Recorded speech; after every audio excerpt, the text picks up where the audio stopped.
Hi guys, this is Teacher Luis, your mommy tutor.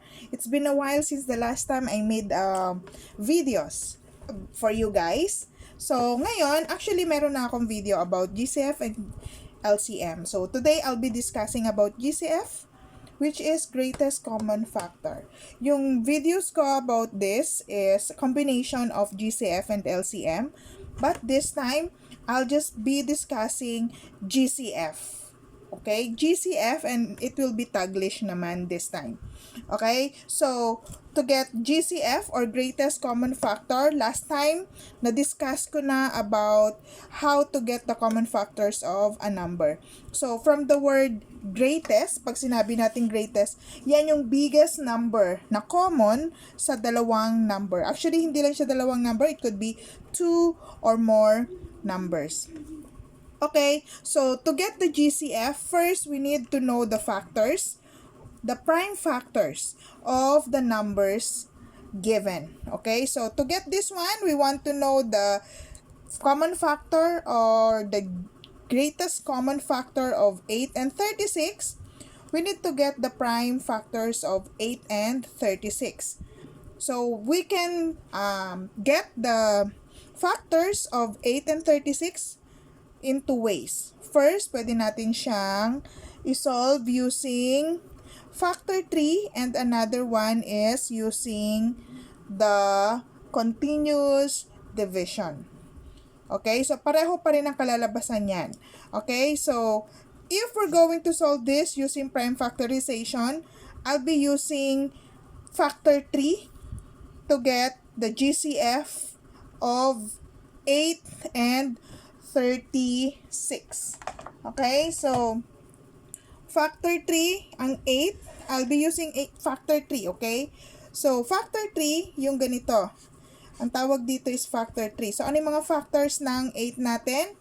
It is 2 times 4.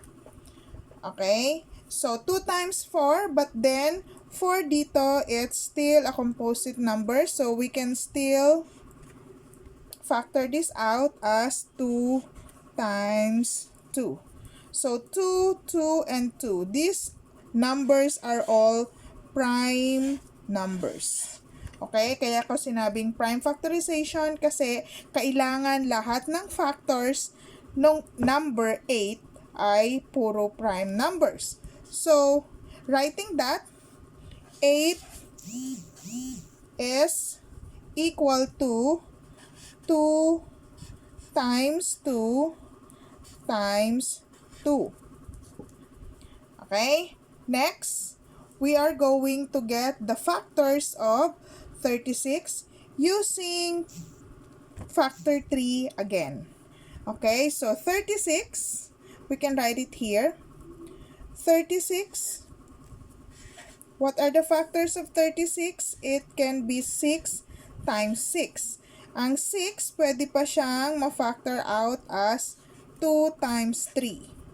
Okay? At another 6 here as 2 times 3. So, 2 times 3, 2 and 3 are all prime numbers. Kaya, these are all the factors. The prime factors of 36. So, we can write it here. 36 is equal to 2 times 2 times 3 times 3. Ngayong alam na natin ang lahat ng factors, yung prime factors ng 8 at 36, we are now ready to get the GCF. Okay? So, to get the GCF, kailangan natin kunin ang common factor. Common. Pag sinabi natin common factor, kung ano yung pareho sa kanila. Okay? At kailangan greatest. Pag sinabi natin greatest, yung pinakamalaki. Okay? Or yung pinaka-highest common factor sa kanila. So, it could be 1 or more factors. Okay? So, for this one, ang common sa kanila, pareho silang may 2. Okay, so may 2, common sa kanila yan. So since dalawang number, common sa kanilang 2, ibababa na natin yung 2 ditong isa. Another, both of them has another 2. So, may 2 ulit dyan. Common sa kanila ulit yon. So, ibababa ulit natin yan. Times 2. Okay? So, yun lang yung common sa kanila because the rest here, factors of 8 is 2 and then for 36, it's 3 and 3. So, hindi na common sa kanila yon. Therefore, ang GCF ng 8 ay 36 ay hindi lang 2 kundi 2 times 2 which is 4. So, this is the answer. This is the greatest common factor. Yan yung pinakamalaking number or factor na pareho sa 8 at 36. 4. Hindi lang 2 kundi 4. Okay? Another one. What if we are going to get the GCF of 18 and 15? Again, kukunin natin ang GCF ng 18 and 15 using the prime factorization using factor 3. So first, we need to write 18 here and then down is 15. So this time, I will be using another kind of another way kung paano kunin instead of factor 3, pwede naman natin gamitin yung another one which is the continuous division. Okay? So ipapakita ko ngayon continuous division at saka factor 3 para malaman nyo na pareho lang ang sagot either way kung ano yung gagamitin yung solution or gagamitin yung way to get the GCF of these two numbers. Okay? So for the continuous division, ang gagawin mo lang is, ilalagay mo dito, oops, let me change. Okay, so dito, lagay mo 15 at saka 18. And then after nyan, think of a number, kailangan prime number na pwedeng mag-divide both sa 15 at 18. At 15 and 18 can be divided by what number? By 3. So, 15 divided by 3 is 5. And then 18 divided by 3 is 6. Okay? So, other than that, meron pa ba tayong pwedeng i-divide na pareho sa 5 at saka 6? Wala na. Okay? So, therefore, ang number lang na pwedeng mag-divide both sa 15 at saka sa 8 ay 3. So, ang GCF nila will be 3. Okay? So, this will be the GCF. Kasi yan lang yung common number na pwede mag-divide sa 15 at saka sa 18. So, eto na ngayon ang tinatawag nating GCF. So, makikita mo kaagad. Okay? Ang GCF ay laging nandito sa side na to. Hindi yung matitira dyan, kundi yung nandito sa side na yan. Okay? So, yan na yung GCF. Yan ang pagkuha ng GCF using the continuous division. So, ang tawag natin dito ay continuous division. Okay? Now, another one, titingnan natin kung pareho ba siya kapag gagamitin naman natin siya ng tinatawag nating prime factorization using the factor 3. So, factor 3, I'm going to write here 15 again. And then, find the factors of 15 that are all prime, and that will be 3 times 5. And, of course, 3 and 5, they are prime numbers. So, eto na, isusulat na natin dito yung 3 times 5 kasi pareho silang prime numbers. Oops, sorry. This is na, it should be dito dapat siya. So, let's change this to 15 na lang. So, this will be 15 kasi nagkamali na ako ng sulat, and then this will become 18 na. Okay? Next, for 18 naman, we're going to write it here, 18. And factors of 18, 3 times 6. But 6 here can still be factored as 2 times 3. So, dito, ang factors ng 18 are 3 times 2 times 3. So, lahat nito ay prime numbers na. Okay? So, dahil lahat ng yan ay prime numbers na, isusulat na natin siya dito. Okay? So, magiging 3 times 3 times 2. Now that we know lahat ng prime factors ng 15 at saka 18, we are now ready to get the GCF. So, pagkuha ng GCF, yung common lang sa kanila. At from this, makikita natin na ang common lang sa kanila ay 3. Isang 3. Okay? So, ibababa na natin yan dahil yan yung common sa kanila. Ibababa na natin dito, 3. The rest, tingnan mo, 5. And then, for 18, it's 3 and 2. So, wala nang common sa kanila. Hindi na pareho. Kaya, we say that 3 is the GCF of 15 and 18. So, kung titingnan nyo, pareho ang nakuha nating answer using the prime factorization at using the continuous division. Okay? So, pareho sila. So, as I said a while ago, we can get GCF using two methods. And that is the continuous division. And then the other one is prime factorization using the factor 3. Okay? So, ito ang factor 3. Ito ang continuous division.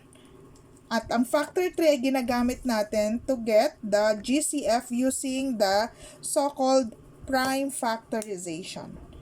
Okay? So, next, another. Let's answer this. Okay? What if we are getting the GCF of 3 numbers, 15, 21, and 28? So, we can get the prime factors of 3 numbers. So, kailangan, pag sinabi nating GCF of 3 numbers, kailangan pareho sa kanilang tatlo. It can't be 2, it can't be 1, it should be 3. Pareho sa kanilang tatlo. Okay? And doing that, pwede natin siyang gamitin ng prime factorization ulit at ng continuous division. Okay?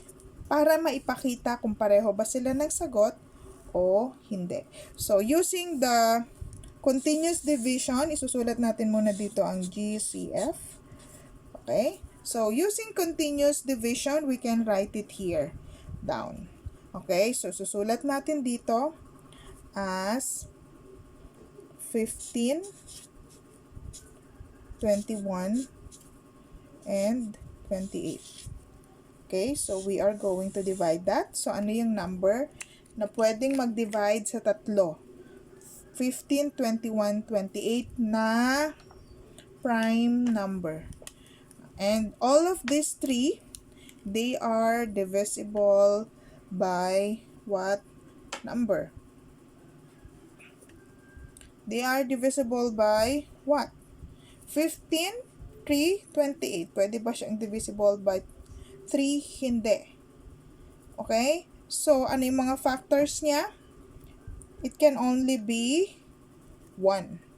So, 1 divided by 15 is 15. 21 divided by 1 is 21.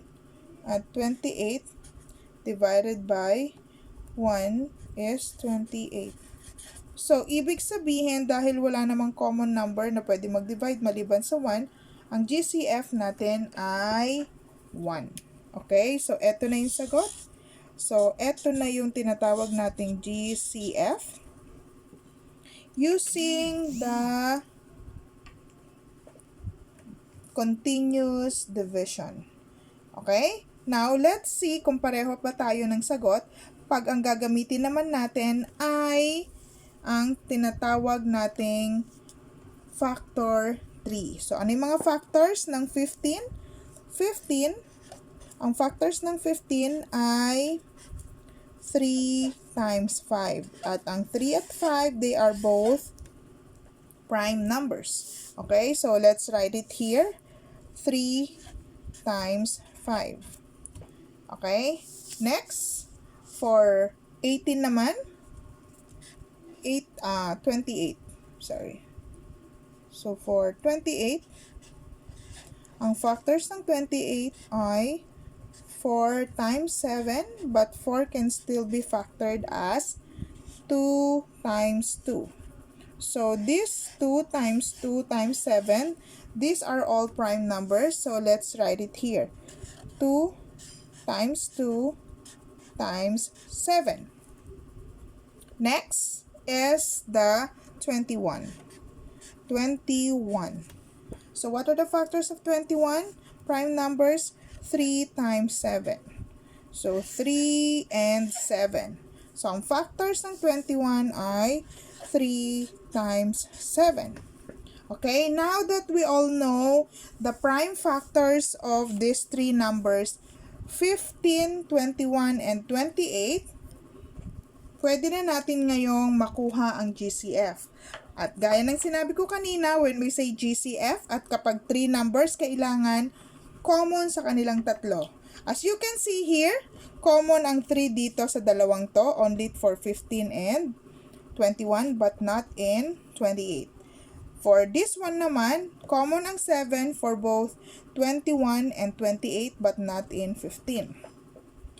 At because of that, wala kayong nakikitang common number sa kanila. But don't forget that all of this, they have the common factor which is 1 times 1 times 1. Because all of the numbers, the common number or the common factor in all numbers is always 1. So kapag ganyan na wala kayong makikitang common factor sa kanila, huwag niyong kalilimutan na ang common factor nila lagi ay 1. Usually, hindi na natin sinusulat yan. It's because any number multiplied to 1 is always equal to 1. Okay? Pero dito, ngayon, kailangan nating isulat para meron kang makitang common factor. Okay? At ang common factor nilang yun ay 1. Okay? Yun ang common sa kanilang tatlo. Kaya, ang GCF dito ay 1. Okay? So, as you can see here, makikita mo na they have the same answer again. So, using prime factorization at using the continuous division, it still give you the same answer, and that answer is 1. Okay? At ang tawag natin sa mga numbers na to, kapag ang kanilang GCF ay 1, these numbers are called relatively prime numbers.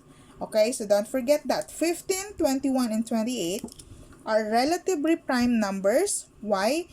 It's because ang kanilang GCF ay 1 at wala nang iba. Okay? So, that's it for today. I hope you learned something about GCF, okay, on how to get GCF using prime factorization at using the continuous division. Okay? So, oh wait, by the way, I'm gonna make another one para lang maipakita kung ano pa yung mga numbers na pwede nating ma-divide dyan using the prime factorization and the using the continuous division. Sorry, additional to for you guys. Okay? So, let me add another number. So, this may be 14, 15. Not 14, 15. Let me just add, because both of them are relatively prime numbers. So, let me just add another one, and that will be 3 numbers pa rin. So, this time, let me add, what if the factors are 21, 15, and 18. So, if we want to know the GCF of 21, 18, 15, and 18, so the same thing, kailangan natin gamitin ang continuous division and prime factorization just to make sure. Okay? And just to show you guys kung paano kunin at ipakita na pareho lang ang makukuha nyong sagot using the two method. Okay, so firstly, kunin natin ang prime factorization ng 21, 15, at 18 to get the GCF. Okay? Ayaw magsulat. Okay, so GCF. So, prime factorization, 21. Ano yung mga prime factors ng 21? 21, 3, and 7. At 3 and 7, they are prime numbers already. So, susulat natin dito, 3 times 7. Okay, next is 15. What are the prime factors of 15? So, that will be 3 times 5. Okay, and 3 and 5, they are both prime numbers already. So, we can write here 3 times 5. Okay, and the last is 18. 18, the factors of 18 are 3 times 6, but 6 is composite, so we can still divide this or multiply this as 2 times 3, and 2 times 3 times 3 are the factors of 18. So, 3 times 3 times 2.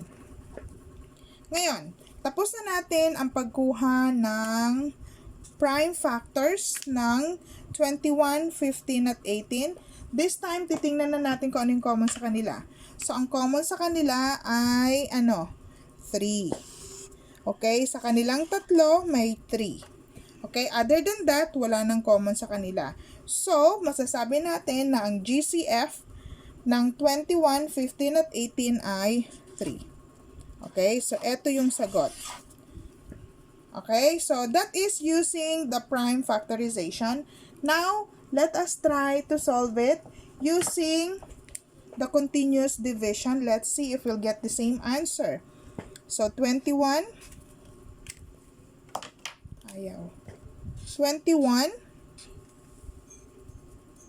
15, and 18. So, these three numbers here can be divisible by what number? Can be divisible by 3. So, 21 divided by 3 is 7. 15 divided by 3 is 5. And 18 divided by 3 is 6. Okay, so from these numbers, 7, 5, and 6, wala nang ibang pwedeng ma-divide na number maliban sa 1.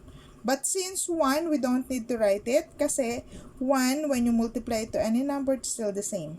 Okay, so from this, we can see that the common number that can be divisible to these three numbers are what? It's only 3. Kaya, 3 is the GCF. Okay, so as you can see, pareho na naman tayo ng nakuhang sagot. Okay, so that's it. That's how we get the GCF of 2 or more numbers. Okay, so we can just get the GCF using the prime factorization using factor 3 or using the continuous division. Okay, just don't forget that in GCF, pag dalawa, tatlo, o apat pang number yan, kailangan common sa kanilang lahat. Hindi pwedeng common sa iisa o sa dalawa o sa tatlo lang. It can be everything. So, common. Kung tatlong number, kailangan common na number sa tatlo. Pag apat na number yon, kailangan apat. Dun sa apat na number na yon, common yung factor na yan. Okay? So, that's it. I hope I was able to help you guys in finding GCF of 2 or more numbers. So again, this is Teacher Luis, your mommy tutor. Bye!